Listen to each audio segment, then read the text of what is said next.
And these if you guys find these sessions productive, I am willing to pay Zoom so that my sessions are longer. I don't mind. Okay, we're in number 9, right? Oh no, 8. Okay. Which of the following statements are correct? So I wanted to include the financial sector. Say these are our households. Then we have let me just we have the financial sector.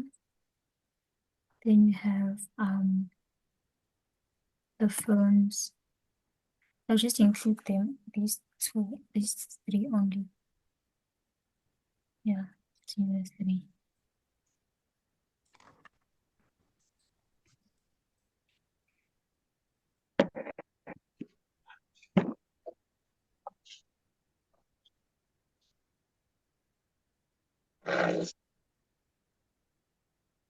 Yup.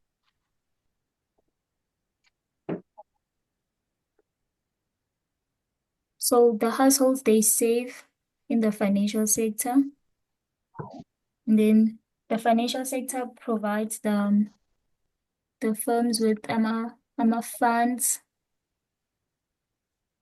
I don't know the term they used in our slide, but I'm just gonna write funds, which are loans when the firms they borrow money from the firms. Oh, is it not investment?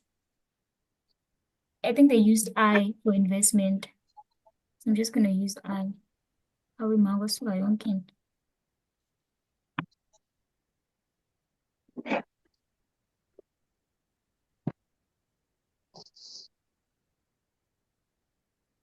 So they want to get investment so that they can buy my capital goods of the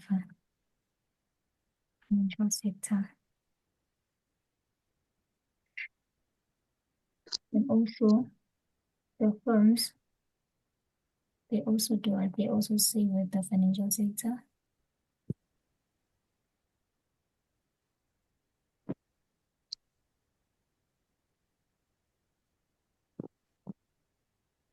Welcome back, guys. So this is the interactions that the households have with the financial sector. I don't know if I included everything here, but Hinje, I know that households, they save in the financial sector, and also the financial sector provides firms and households with investment, so with money to purchase capital goods. Yeah. So here the question is saying which of the statements are correct? Investment in the is the most important form of saving in the economy. Investment is the most important form of saving in the economy. When you investing, you invest to get an interest. So yeah, this one is quite tricky because I might have you might say, okay, because when you invest, it's basically like you buying capital goods to use them in your business in order to produce some final goods and services. But then like that is not savings. That is not savings. And then number two, financial institution acts as an intermediary.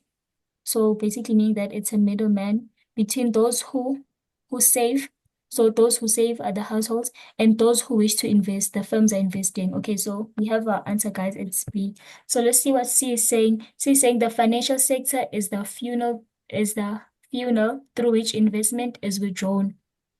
Withdrawn investment from the circular flow of income and spending. I do not understand this the sentence. Anyone care to explain the sentence, what it is saying?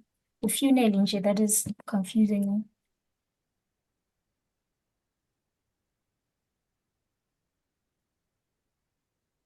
Okay.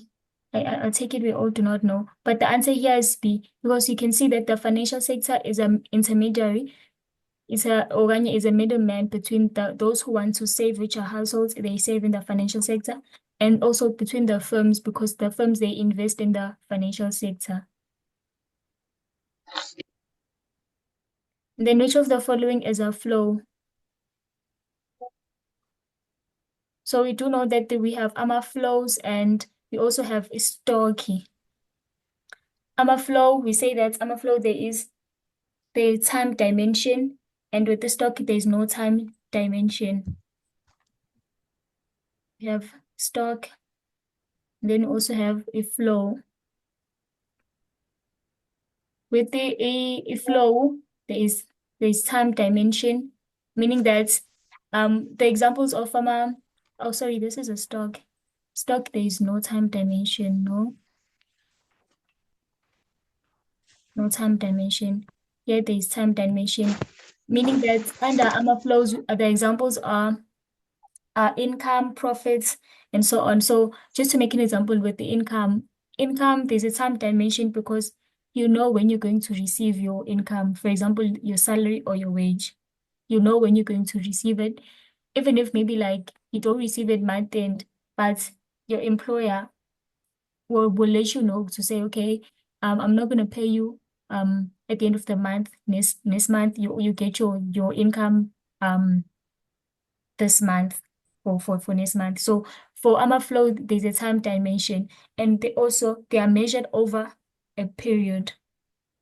While stock, there's no time dimension. We have examples such as wealth, assets, capital, and all of that. So meaning that for wealth, we know that wealth is accumulated over time.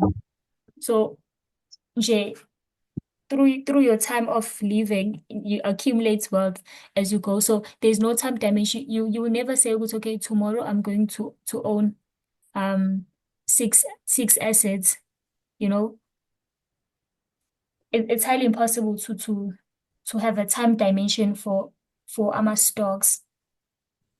While flow, there is a time dimension. And then also stock, we say that they are measured at a specific point. So you can only calculate your wealth after you have accumulated it and after you've accumulated assets throughout your years of living. Then at a specific point, that's when you say, okay, I've accumulated so many assets, which means that I'm wealthy. That's when you say, okay, now I'm wealthy. But like with a flow, it just it keeps on happening. Nje, there's a time dimension. Okay, guys, I hope you do understand the difference here between stocks and flows. And then so the question is saying, which of the following is a flow? Deposits in a bank, capital, depreciation, wealth. Which of the following is a flow? Keep in mind, with a flow, it, it, it it's always happening. Something is just always happening. It says, yeah, while I'm a stock, they are occasional and there's no time dimension.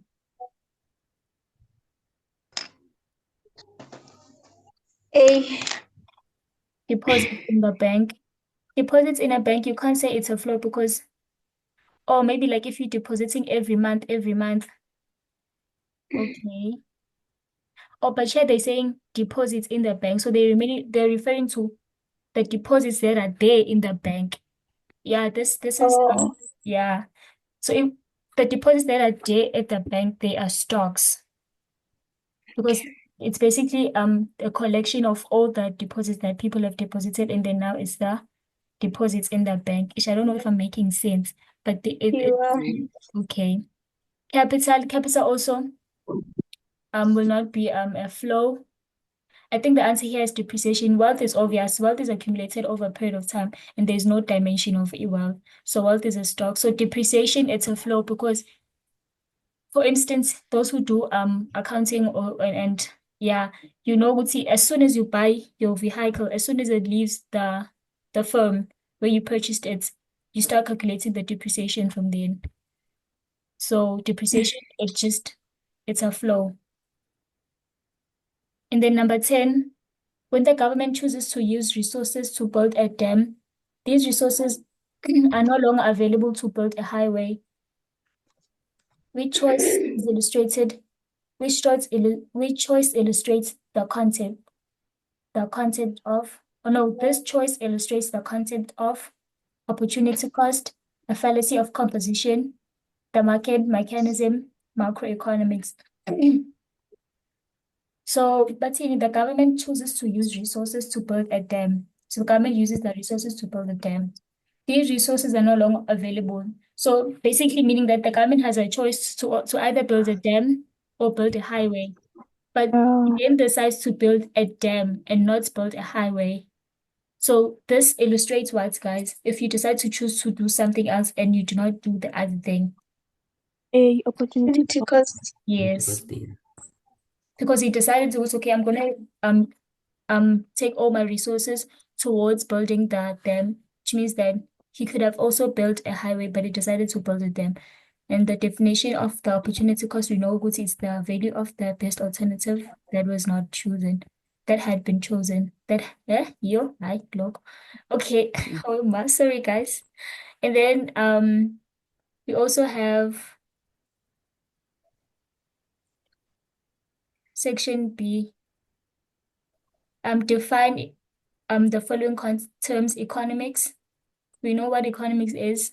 In economics, we're basically studying the choices that individuals make in order to deal with our economic problem, which is the problem of scarcity. That's basically what economics is. And then also define free markets. A free market is the same as it's the same thing as a pure market. It's the same thing as a capitalist. Also, free markets are called capitalist. So in the free markets, the economy is based on supply and demand. There is no government intervention. That is the important thing. Kuti, in the free markets, there is no government intervention. Resources are owned by individuals. And then question two, what are the three central economic questions? What are the three central economic questions, guys? I know you can see them, but you just say them, okay? What, how, and for whom? Yes, please explain the what part. Sikalile manje. So, The what? Uh, okay. the what? The what question tells the producer what goods and services should it be produced at what quantity also, Yes, and the how answers how will the goods be produced and yes, for who will consume those products. yes. In the how parts, don't forget to mention Guti. Okay, so how will you produce those goods? Meaning that what resources will we use, or what factors of production will we use to produce those goods? Okay, Okay. we just say how should it be produced, and then briefly describe the four types of economic system. I'm just gonna choose randomly. I'm joking. If you know the answer, guys, please explain the first type of economic system. We have one. Okay, we have a free market economy, the one that we've just explained here. Here, free market economic system. And we know that in a free market economic system, it is sometimes called a capitalist because their main focus is on making a profit in the free market economy. So the disadvantages and the advantages is that in a free market economy, okay, no, first of all, in a free market economy, you know that our resources, they are privately owned, meaning that they are owned by individuals. So it is flexible because it is easy to adapt to change. Also, they are productively efficient and allocatively efficient, meaning that um they're productively efficient to mean that they produce at the lowest cost possible. They try to produce at the lowest cost possible because there's a high competition in the free market economy. So they try to produce at the lowest cost possible so that they can have a higher or a large output. And then the output is related with allocative efficiently to say that they have allocative efficiently because they always achieve a high output of production. Yeah, those are the advantages. And then the disadvantages of I don't remember the other. Get laid easily in South Africa. Date 40 plus. Sorry,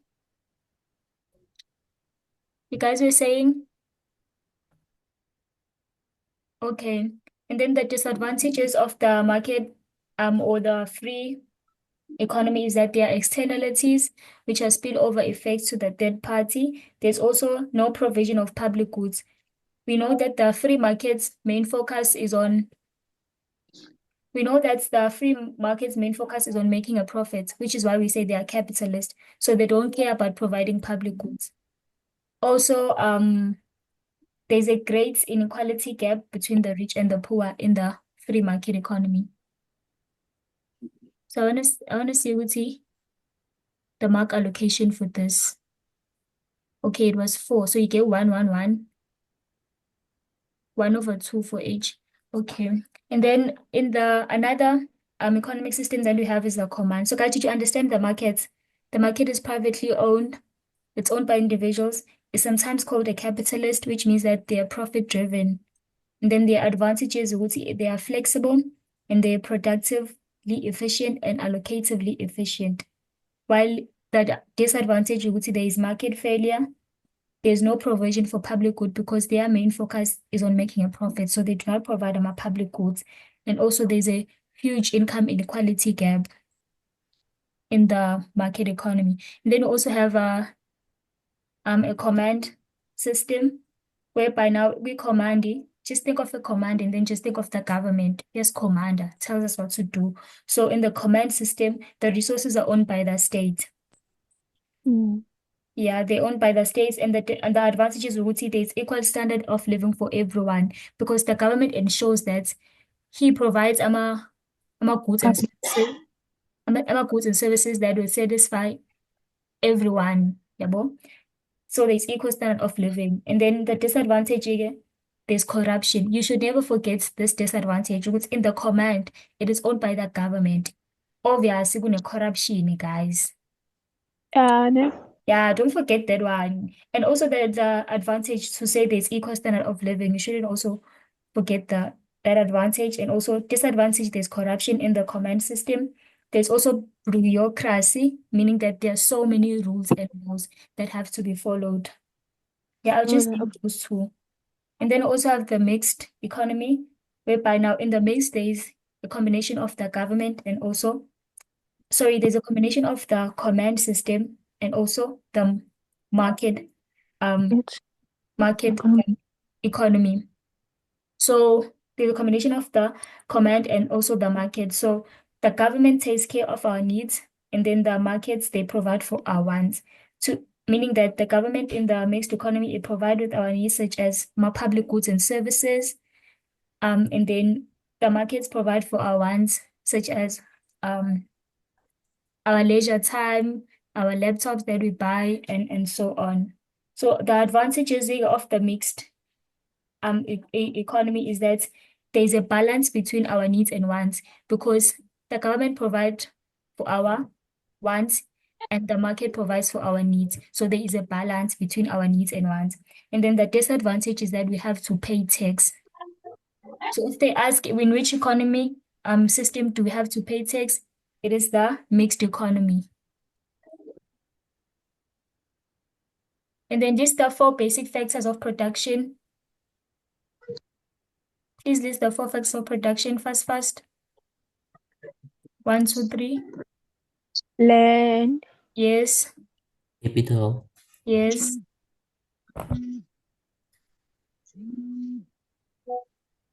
entrepreneurship, and labor. Thank you, Vincent. And then an economy produces 2 kinds of consumer goods. By using the PP curve, graphically illustrates how the following scenario will unfold. So they say the economy produces 2 kinds of goods, consumer goods on the vertical axis and the capital goods on the horizontal axis. Yiphi horizontal, yiphi I vertical? want, This is, sorry, this is wanna vertical, ask this is horizontal. if ever we are told to explain under the effects of production, which is technology, what is expected for us to do? Oh, technology. Yeah. In the on the slides, they say that technology is the 5th factor of production. Basically, technology, it means that we're relying more on, what can I say? Guys, can anyone explain this? What's it? Natasha, you want to explain? I see you've opened your mic.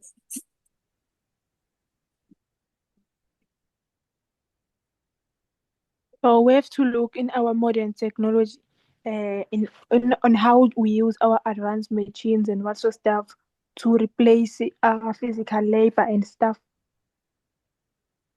You can say that, And but not necessarily to replace the workers, people. But nje, yeah, I think the first part is correct. Mhm. In technology, guys, it's using the latest machines and all of that, relying on what updated ways of doing things, I guess. Because now in most firms or sectors, they no longer um require labor or any people to work. They mostly rely on technological resources, which is exactly what Rande was saying, basically.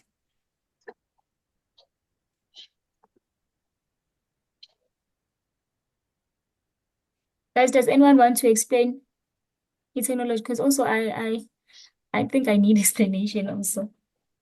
Just to know how I'm going to put this if ever I'm asked. because it's a big, Sorry, Rande, you said? because it's a big tricky. As for your question to brief explain on the effects of production technology, one would go crazy like what? But Yeah. I think so, guys. Please just say.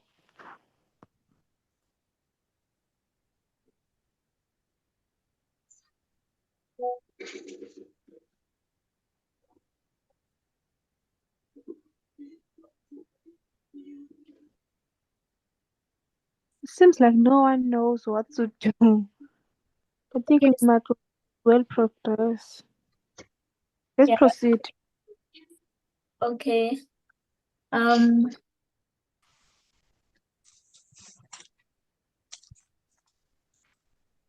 okay, so I was trying to draw this. So they say here an economy produces two kinds of goods, consumer goods on vertical axis and capital goods on horizontal axis. So I'm not okay. An economy produces consumer goods on a vertical, so this is vertical. So here we have consumer good. I'm just gonna write O. Whenever you write your PPF, don't forget to write the heading here to say this is the PP, C or F. Then you underline. So these are the consumer goods, and here we have our capital goods. Where and here we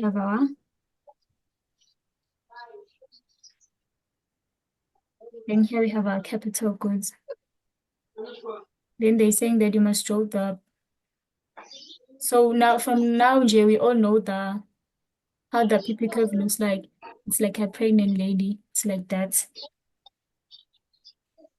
So we are done with 3.2, and an increase in the quant an increase in the quality of technology available to produce capital goods will do what? So if there's an increase in the quality to produce capital goods, therefore capital goods will increase. So this is what will happen. So initially, maybe we're producing 10 capital goods. Because we've increased the technology to produce capital goods. Guys, please close your mics, or I'd have to mute you. Then, because there's an increase in the technology for producing capital goods, your graph will move like this, here, like this. Now you can produce 20 capital goods, but then like for consumer goods, you can still produce the five maybe that you were producing. So capital goods will increase, but your consumer goods will remain the same. If there's an increase in the technology for producing capital goods, as you can see here.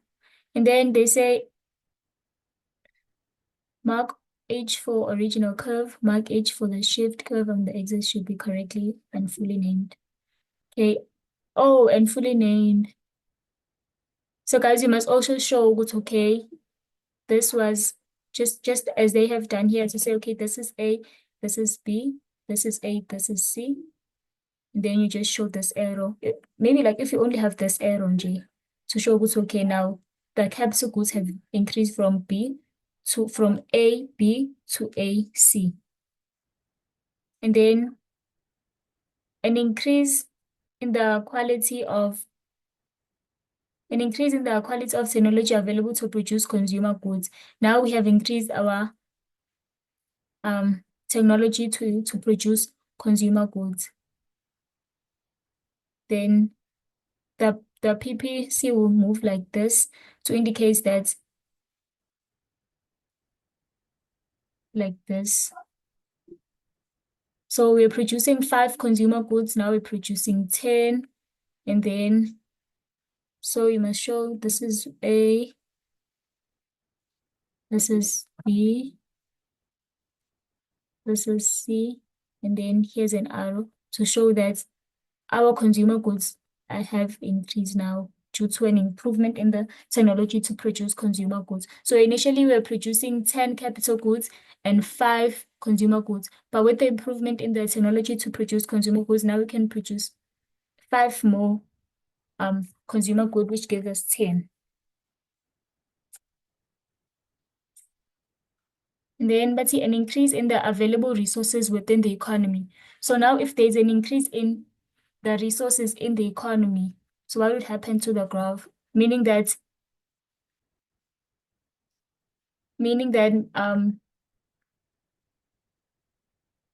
there's an improvement in the resources, which means economic growth. Because like if we now have more resources, then we can increase our production, which leads to economic growth. So this is how your PP curve will move here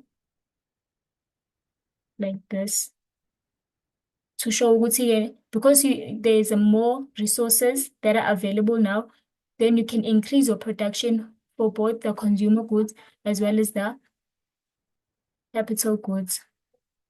So you initially you're producing 5 consumer goods and 10 capital goods, but with an increase in the available resources, now you can produce 20 capital goods, 20 and 10 consumer goods.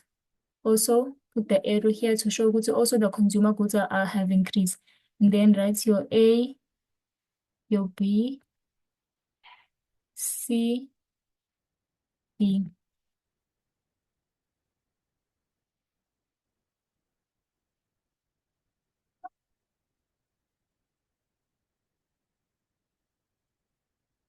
Which, yeah, what is going on now?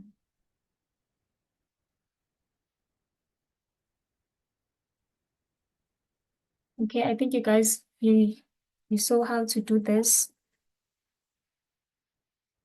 Now let's move on. The next question is saying, graphically illustrate the circular flow of income spending in the economy consists of the firms and the households only. So I'll just show the diagram. So here's a graph, an illustration of the circular flow which shows income and spending in an economy. So we have our firms, we have our households here, and then the firms, okay, I want to start from the households. The households, they provide oh, you want to show income and spending only. But you guys have, okay, there's this. You have to know, where did this income come from now? Why is it spending now? Why is it man? So you have your household here. You have your households here. The households are the main owners of the factors of production. So they're going to give their factors of production to the whites, to the factor market. The factor market is just the middle person between the households and the whites and the firms. So these are the firms. I'm just gonna put I here, FI. So the households will provide the effects of protection to the firms. And then in this illustration, they want us to show income and spending. So when the households, they provide the effects of production to the firms, they will receive what's income, which is the remuneration for the effects of production, such as wages, profits, rent, and interest. So here you were just supposed to show the income and spending, but I'm also just showing you guys, we'll see how did the that income come about. So the households, they gave the effects of production. Then in return, the factor market remunerated them for the effects of production, which would be an income to the household. If the households now receive this income, they are going to use this income to purchase other goods and services from the goods market, which is why we have spending flowing from our households to the goods markets, because the households are going to spend their income in the goods markets on goods and services. Then also, back to the factor market. The factor market would then provide the firms with the factors of production here. So the factor market collects the factors of production from the households and gives the firms these factors of production. In return, the firms would have to remunerate the factor markets for these factors of production, which is going to be what? Spending by the firms, because they are spending way on the factor markets. So also the firms, they're spending on the factor market. Why? Because they're using the income that they've received from the goods markets. Because you know that after this, we're going to have a goods market here. And then the firms will produce final goods and services, because firms, they produce final goods and services using these factors of production that they have received from the factor market. So after they've produced final goods and services, they're going to sell those final goods and services to the goods markets, such as your Pick and Pay, your Spar.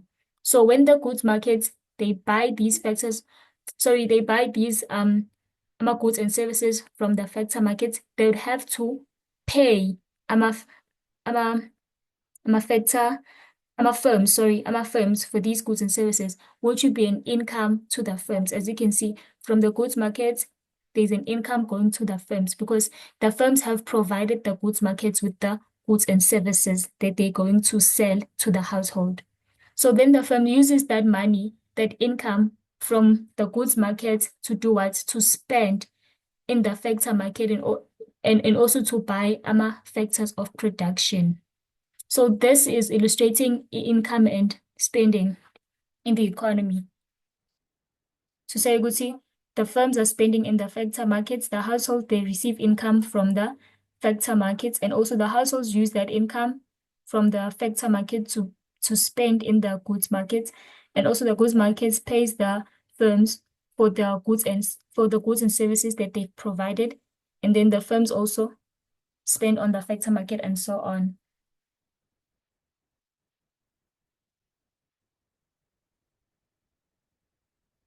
And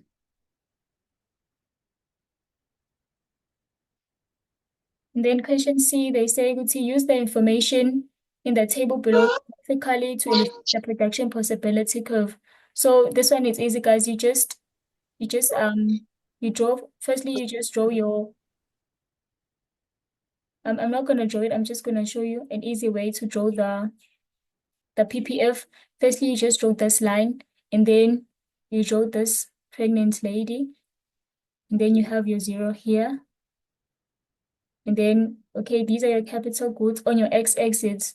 So your capital goods should be here. Be very careful to see goods. Okay, these one should be on our x-axis. So capital good are x, consumer goods, y-axis. So here you have your consumer goods. And then consumer goods, if all resources are used fully to produce consumer goods, would have 40 of them. So you write your 40 here. Oh, also don't forget to put the heading PPC, then you underline. Then if all the resources are used to produce capital goods, we would have 16 of them. So it's 16, guys, because here it's 0. Must be very carefully here. This one was very tricky because usually we'll just take the last number. So if you direct all your resources to produce capital goods, you can produce 16 of them. 16. And then again, you can plot the other coordinates. But this also helps to ensure that your PP curve looks like a pregnant lady. It doesn't look something like this. Like this, for instance. Yeah, more. So start by just drawing it, and then you can just plot the other points. And also after you've plotted the point, don't forget to say, okay, this is point A, this is, this is point B, and so on. And also write the coordinates here. So this will be 4. This would be 4 is to 28. I'm not sure. Because these points are not put in order. Here, they're just trying to confuse us here. So, oh no, 4 is to 36. Point B is 4 is to 36.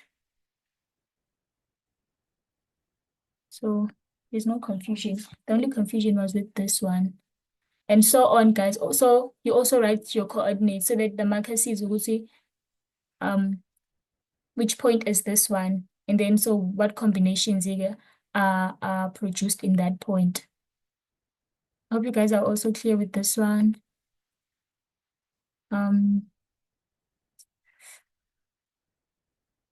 So we assume that we have already drawn the PP curve. Here it is. Then they say using your answers, 1.1 indicates which bundle on the PP curve would be attainable. So the bundle that would be attainable is every bundle that is here on the PP curve and also inside. But then they say inefficient. So inefficient, it's this one. So they're saying point F, attainable and efficient. It's all the point along the PP curve. They are attainable and they are efficient. So they say point A, B, C, D, E. So guys, don't just say all the points on the PP curve. Maybe you get the answer right, but just say point A, B, C, D, and E. Attainable, also all the points here are attainable, as well as point F. Yeah, they did include point F as well, you can see. And you only had 1 mark. So if you did not include point F, then you wouldn't have gotten this one. So also bear in mind, we'll see point F is attainable as much as it is inefficient. And then suppose a combination F of 4 capital goods and 28 units of consumer goods. Okay, let me just do this because we're running out of time. So that when you guys watch the video, at least you can see the remaining questions. And then let me read this one. It says, suppose a combination F consists of 4 units of capital goods and 28 units of consumer goods. Illustrate this combination in the figure drawn 1.1 and explain if this would be attainable or efficient production decision. So 4 units of capital goods and 28 units of consumer goods.